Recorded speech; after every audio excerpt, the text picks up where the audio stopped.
Hello नमस्कार दोस्तों, स्वागत है आप सभी का easy civil engineering YouTube channel में। मैं हूं आपका दोस्त पंकज कुमार और आज हम पढ़ने वाले हैं fundamental properties of soil part 2।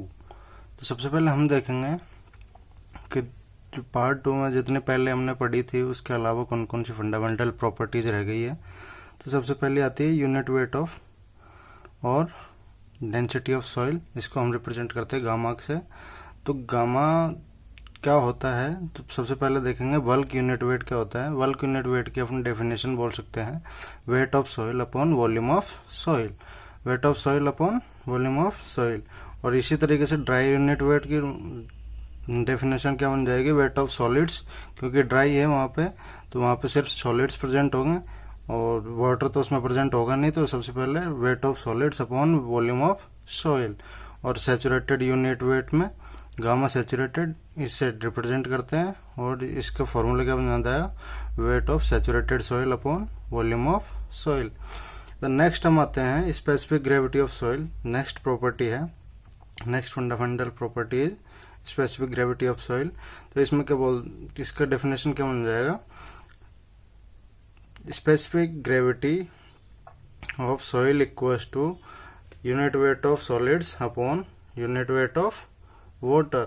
Standard जो फ्लूइड मानते हैं हम, वो वाटर को प्रेजेंट करते हैं और ये यूनिट वेट ऑफ सॉलिड, जिस सॉलिड की अपने को स्पेसिफिक ग्रेविटी निकालनी होती है वो ऊपर होता है, नीचे स्टैंडर्ड फ्लूइड की स्पेसिफिक वो यूनिट वेट होता है। तो स्पेसिफिक ग्रेविटी को हम स्मॉल जी से कैपिटल जी से डिनोट करते हैं और capital G equals to gamma solid upon gamma W. It means unit weight of solid upon unit weight of water. तो इसके बाद में हम देखेंगे inter relationships between fundamental properties के, वही प्रॉपर्टीज के बीच में कौन कौन से रिलेशंस होते हैं, उन सब चीज़ों को, उन सारे रिलेशंस को आज हम यहाँ पे देखेंगे। तो सबसे पहले रिलेशन क्या होता है, S equals to W G. S मतलब degree of saturation, E void ratio, W water content and G is specific gravity. तो नेक्स्ट रिलेशन है gamma equals to gamma W G plus A C upon 1 plus E. और next relation है gamma saturated equals to gamma W G plus E upon 1 plus E. और next जो है fourth number पे gamma D यानी dry unit weight equals to G gamma W upon 1 plus E. यहाँ पर G specific gravity है, gamma W unit weight of water है और ई वॉइड रेशियो है।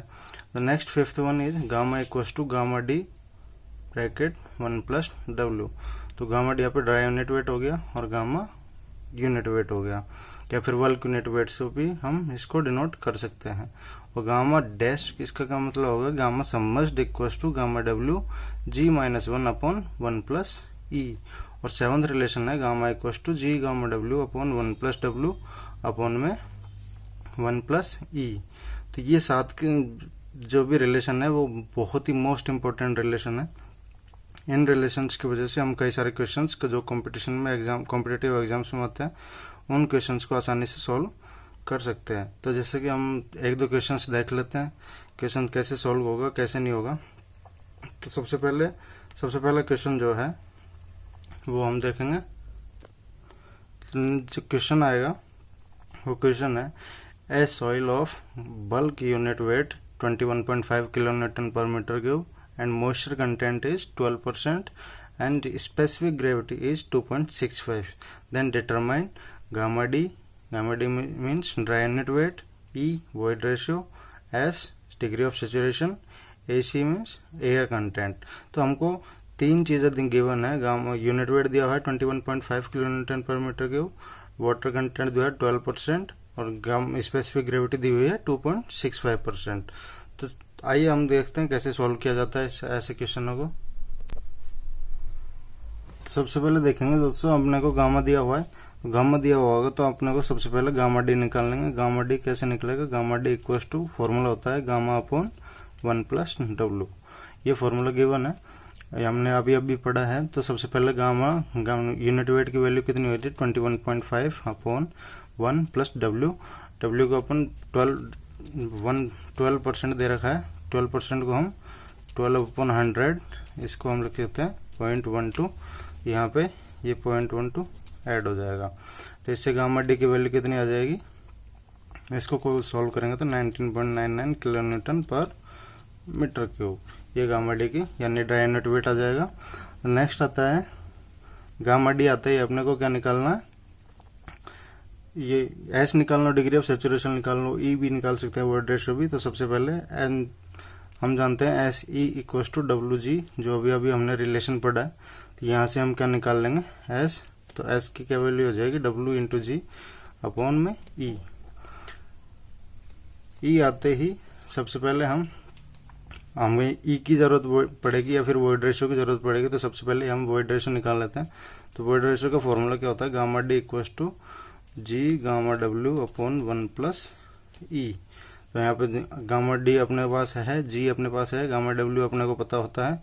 तो गामा डब्ल्यू की वैल्यू कितनी होती है 10 या फिर 9.81 हम यूज कर लेते हैं। तो सबसे पहले हम ई की वैल्यू निकाल लेंगे। तो 19.9919 इक्व टू 2.65 जी की वैल्यू है इंटू 9.81 गामा डब्ल्यू की वैल्यू 1 प्लस ई। तो यहाँ से ई की वैल्यू आ जाएगी अपने पास 0.35 और 35%। यहाँ से वॉइड रेशियो आ गया। अब वॉइड रेशियो आ गया तो यहाँ से हम डिग्री ऑफ सेचुरेशन भी निकाल सकते हैं। एस इक्व टू डब्ल्यू अपने पास 0.12 गिवन है, जी 2.65 गिवन है अपॉन ई कितने आया अपने पास 0.35। तो यहाँ से एस की वैल्यू कितनी आ जाएगी 0.908 और 90.8%, ये यहाँ पर एस की वैल्यू आ गई। और उसके बाद में हम देखेंगे एसी एयर कंटेंट पूछा है, एयर कंटेंट पूछा है तो S plus AC equal to 1, ये रिलेशन हमने कल पढ़ा था, पिछले वाले लेक्चर में पढ़ा था।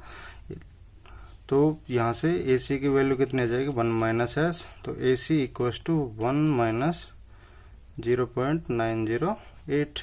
तो यहाँ से एसी की वैल्यू 0.092 और वी कैन से दैट 9.2% यहाँ से एसी की वैल्यू आ जाएगी। तो इस तरीके से हम यहाँ की इस तरीके के क्वेश्चन सॉल्व कर सकते हैं। नेक्स्ट हम क्वेश्चन देखते हैं, एक और क्वेश्चन यहाँ पे सॉल्व कर लेते हैं। तो नेक्स्ट क्वेश्चन आता है दोस्तों अपने पास फॉर सैंपल जिसका volume of air equal to 0.2 CC दिया हुआ है, वॉल्यूम ऑफ वाटर 0.3 सीसी दिया हुआ है और वॉल्यूम ऑफ सॉलिड्स 0.50 सीसी दिया हुआ है। और यहाँ पे वेट ऑफ एयर 0 दिया हुआ है, वेट ऑफ वाटर 0.3 ग्राम दिया हुआ है, वेट ऑफ सॉलिड्स 1 ग्राम दिया हुआ है। तो हमने को डिटरमाइन क्या करना है, डिटरमाइन गामा सेचुरेटेड हमने को डिटरमाइन करना है। तो अब सबसे पहले हम जानते हैं गामा सेचुरेटेड का formula gamma W G plus E upon 1 plus ई।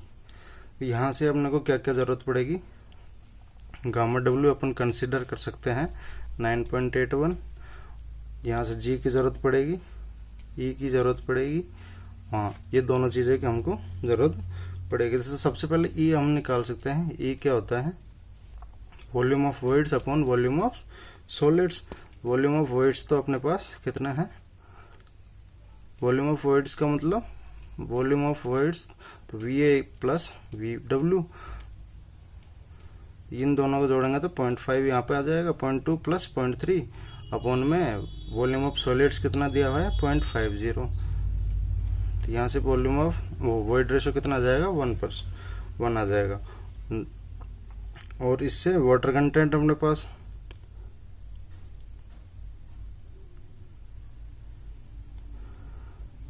वाटर कंटेंट भी हम इससे निकाल सकते हैं। वाटर कंटेंट कैसे निकलेगा, wait of water upon weight of solid. तो वेट ऑफ वाटर कितना दिया हुआ है 1 और वेट ऑफ सॉलिड्स कितना दिया हुआ है, वेट ऑफ सॉलिड्स दिया हुआ है अपने को 0.5 इंटू 1। तो यहाँ से कितना आ जाएगा 2। डब्ल्यू यहाँ पे 2 निकल के आ रहा है। तो हम क्या निकाल सकते हैं, जी यहाँ से निकाल सकते हैं, जी फाइंड आउट कर सकते हैं। जी का फॉर्मूला क्या होता है gamma upon gamma of solid, sorry ये क्या है माफ कीजिएगा, ये इतनी सी मिस्टेक हो गई है, यहाँ पे 1 ही आएगा। तो सबसे पहले हम जी निकालेंगे। जी निकालने का फॉर्मूला क्या होता है, गामा ऑफ सॉलिड अपॉन, अभी अभी पढ़ा हमने, गामा ऑफ वाटर। तो गामा ऑफ सॉलिड निकालने के लिए गामा ऑफ सॉलिड को अपन डब्ल्यू ऑफ सॉलिड कर देते हैं अपॉन में volume of solid into gamma W. ये होने के बाद में हम वेट ऑफ सॉलिड्स अपने को पता है, वेट ऑफ सॉलिड्स 1 आया है, क्वेश्चन में गिवन है 1, और वॉल्यूम ऑफ सॉलिड कितना है 0.5 इंटू गामा डब्ल्यू का अपन 1 मान के चल रहे हैं। तो यहाँ से कितना आ जाएगा, ये 2 आ जाएगा, और ये 0.3 अपॉन में 1, तो 0.3, यहाँ पे इतने से गड़बड़ हो गई है, माफ़ कीजिएगा, देख लीजिएगा अपने। तो अब हम गामा सेचुरेटेड आराम से निकाल सकते हैं क्योंकि अपने पास सारी वैल्यू है। तो गामा डब्ल्यू को हम 1 ले गया, और सीसी में तो जी की वैल्यू 2 आई है, प्लस ई की वैल्यू 1 आई है, अपॉन में 1 + 1। तो यहाँ से गामा सेचुरेटेड कितना आ जाएगा, 3/2 = 1.5 ग्राम पर सीसी, ये आ जाएगा। क्योंकि हमने जी की वैल्यू यहाँ पे 1 ली है। 1 किसके रेस्पेक्ट में लेते हैं, जब ग्राम पर सीसी या फिर सीसी दिया हुआ या फिर यूनिट्स ग्राम पर सीसी में दिए हुए हो तो वहाँ पे 1 यूज में लिया जाता है। तो ये थे आज के हमारे क्वेश्चन, और कुछ जो बाकी के बचे हुए फंडामेंटल प्रॉपर्टीज, तो ये आज के इस लेक्चर में कंप्लीट हो गई। अब नेक्स्ट लेक्चर में हम देखेंगे index properties of the soil. तो आई होप कि आपको इतना समझ में आया होगा, और दोस्तों प्लीज़ चैनल को सब्सक्राइब कीजिए, लाइक कीजिए और कमेंट कीजिए। अगर कोई मिस्टेक है तो आप हमें बताइए ताकि हम इसको सुधार सके और आपके सामने फिर से दोबारा नई चीज़ के साथ में फिर से हाजिर होंगे। तब तक के लिए have a nice day and thank you so much guys.